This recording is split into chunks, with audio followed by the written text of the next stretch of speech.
আজকে আমি রেডি হয়ে গেছি একটা আশীর্বাদ সেরেমনিতে যাবো। এটা কার আশীর্বাদ? এটা হচ্ছে আমার একটা বান্ধবী রুনাশ্রীর আশীর্বাদ।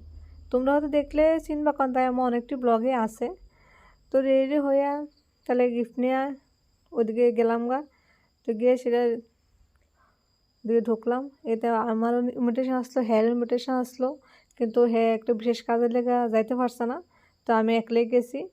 তো একলা গিয়ে মানে একলা হয়েছি না, ওদিকে মা মামি তারারও নিমন্ত্রণ আসলো। তো আমি আর একলা হয়েছি না কি, তো মা মামি তারাও আইছে, তারা লোক এক লোকে ঢুকছি।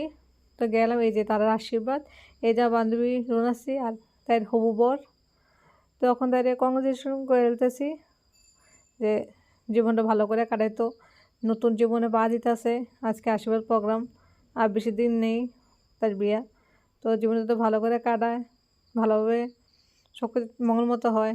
তো ছবিটাও তুলে নিলাম, তুলে নিলে আমার মা মামি তারা আশীর্বাদ করবো। তো আমি এখন একটু ক্যামেরাম্যান হয়েছি, আমি ভিডিও করতেছি এক মোবাইল দেওয়া, আর এক মোবাইল দিয়ে ছবি তুলতেছি। তো মা মামি তারা আশীর্বাদ করে ফেলতেছে। তারপর আমরা বয়ে গেছি খাইতে, মানে তারপরে গিয়ে বয়ে গেছি না, ছবিটাও তুললাম অনেকক্ষণ বলুনটাও, তারপর আমরা খাইতে গেছি। তো খাওয়ার মধ্যে অনেক কিছুই আসলো, তো আমরা সবাই খাইতেছি। আমার বান্ধবীর পায়ের বাইলা জামাই, এই দেখো আমি। আজকে ব্লগটা তো একটু